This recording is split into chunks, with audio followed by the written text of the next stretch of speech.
Shalom, Bapak Ibu serta saudara yang terkasih di dalam Tuhan Yesus. Berjumpa kembali dengan saya, Penetua Dia Kristanti Setiani dalam Sapaan Majelis Senin 25 Mei 2020. Saya berharap Bapak Ibu serta saudara sekalian berada dalam kondisi yang sehat, tetap semangat, dan penuh sukacita. Bapak Ibu serta saudara sekalian yang ada di dalam kasih Tuhan Yesus, sebelum kita merenungkan firman Tuhan, marilah kita bersama-sama berdoa. Bapa kami yang ada di surga, kembali pada saat ini kami datang ke hadirat-Mu, mengucap segala puji syukur dan terima kasih kami Tuhan, untuk setiap kasih karunia dan anugerah yang senantiasa Kau limpahkan di dalam kehidupan kami hari lepas hari.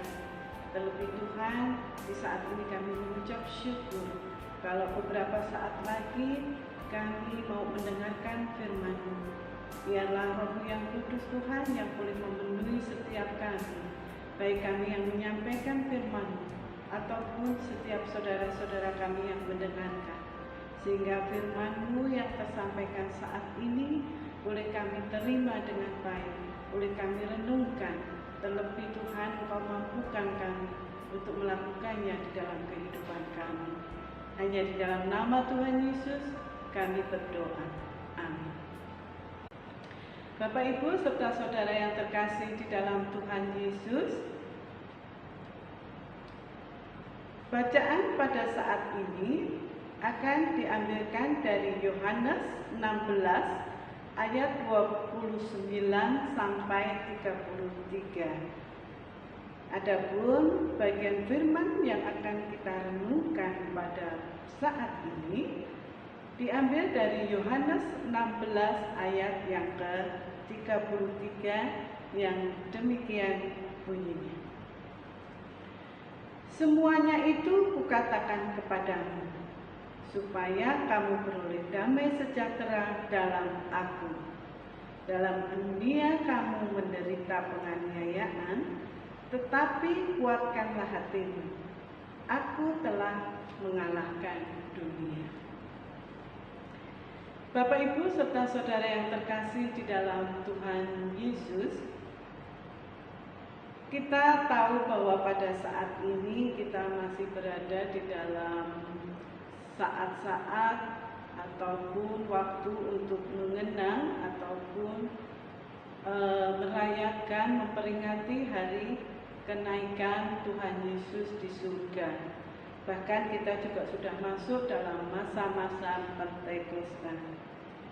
Tentu saja saat ini Bapak Ibu ataupun saudara yang terkasih di dalam Tuhan Yesus sering diperdengarkan dalam satu khotbah ataupun renungan yang mengisahkan tentang bagaimana menderitanya ataupun bagaimana ketakutannya, bagaimana kesedihannya murid-murid Tuhan Yesus pada waktu itu saat Tuhan Yesus mau meninggalkan mereka naik ke dalam kerajaan surga. Namun pada saat ini kita mau bersama-sama belajar tentang kesaksian Yohanes yang di sana dituliskan apa saja yang diharapkan oleh Tuhan Yesus dari murid-muridnya sebelum Dia meninggalkan mereka dan naik ke dalam kerajaan surga. Kalau Bapak Ibu memperhatikan bacaan di dalam Yohanes 16 ayat 29 sampai 33, kita akan mengetahui apa saja yang diharapkan oleh Tuhan Yesus dari murid-muridnya sebelum Dia meninggalkan mereka. Ada beberapa yang diharapkan oleh Tuhan Yesus. Di antaranya yang pertama adalah Tuhan mengharapkan agar murid-muridnya pada waktu itu sebelum Dia ditinggalkan, Tuhan mengharapkan untuk setiap murid-muridnya tetap percaya kepadanya dan percaya bahwa Yesus datang dari Allah. Tentu Bapak Ibu serta saudara sekalian paham betul bahwa untuk mempunyai satu kepercayaan atau kita bisa percaya kepada seseorang, tentu saja kita harus mengenal seseorang itu dengan baik dan mungkin membutuhkan waktu yang cukup agak lama. Kalau kita mengenalnya baru sebentar, mungkin kondisinya akan berbeda. Para murid pada waktu itu tentu saja sangat mengenal sekali dengan Allah, karena memang pada waktu itu murid-murid Tuhan Yesus selalu berada di dekat Tuhan Yesus, mengalami perjumpaan secara fisik, bahkan senantiasa melihat karya-karya Tuhan Yesus saat dia melakukan mujizat-mujizat bagi orang-orang banyak. Dan hal itu tentu saja membuat mereka tidak kesulitan untuk menaruh percaya kepada Tuhan, karena memang murid-murid Tuhan Yesus pada waktu itu sudah sangat mengenal sekali dengan Tuhan Yesus. Tentu saja hal itu berbanding terbalik dengan kita yang berada ataupun yang hidup saat Tuhan Yesus sudah di dalam kerajaan surga. Kita tidak pernah mengalami perjumpaan secara fisik. Tentu saja hal ini membuat kita agak kesulitan untuk menaruh percaya ataupun mempunyai iman yang teguh terhadap Tuhan Yesus. Namun Bapak Ibu serta saudara yang terkasih, janganlah kita merasa khawatir atau putus asa.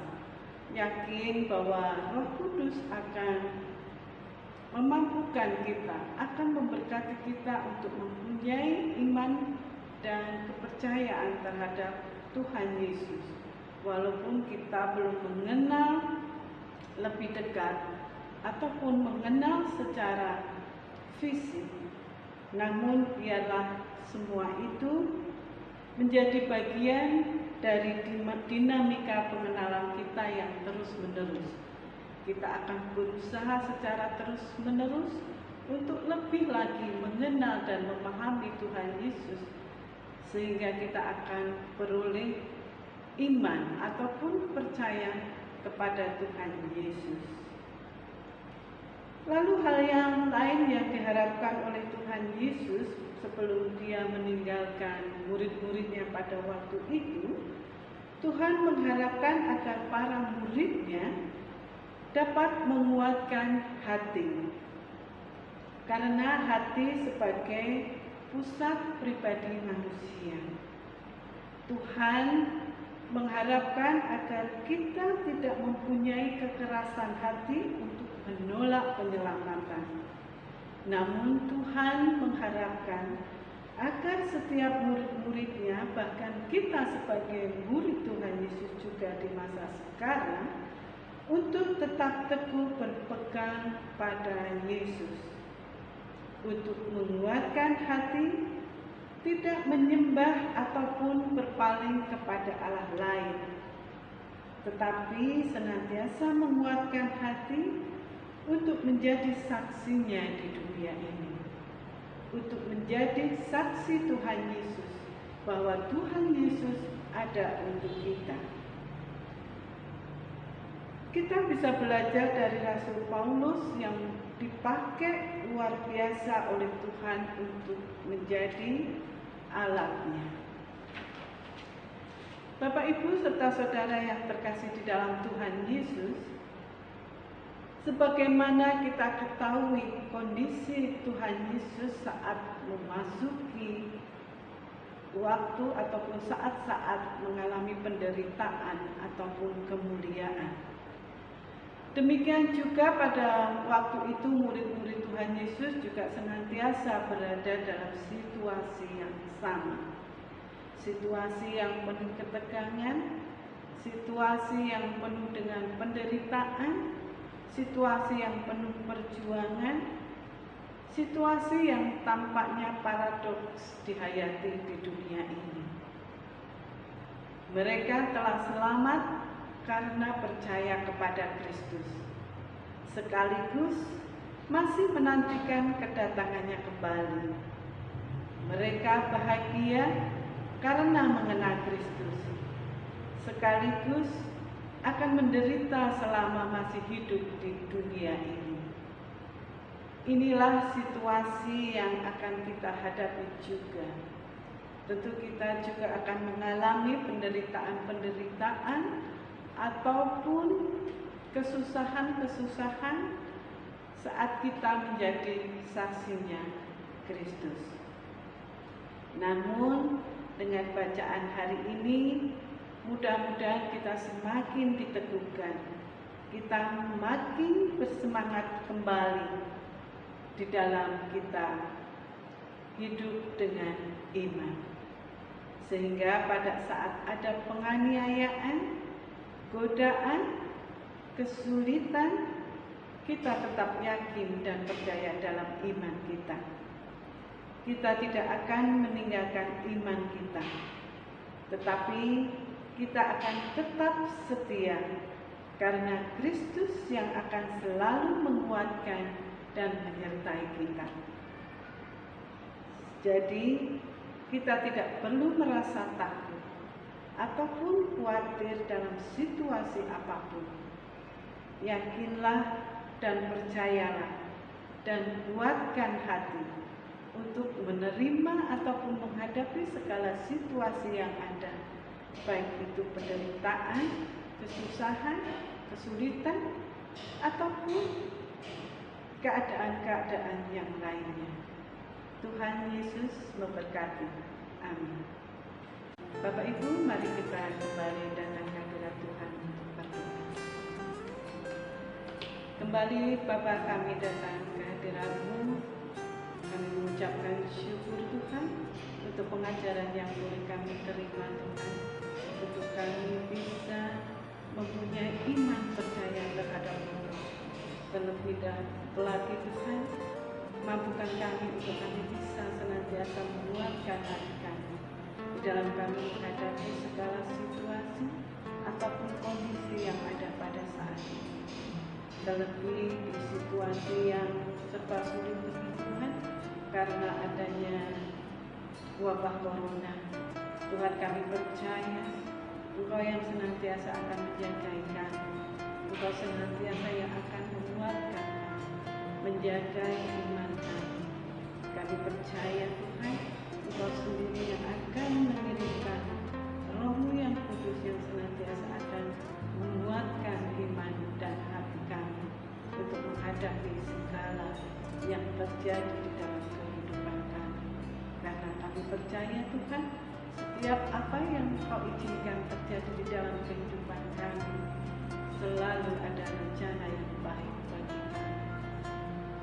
Kami juga mohon pengampunan Tuhan kalau di dalam kami merenungkan firman-Mu ini banyak dosa kesalahan yang kami lakukan, baik di dalam angan, perkataan maupun sikap kami. Hanya di dalam nama Tuhan Yesus kami berdoa.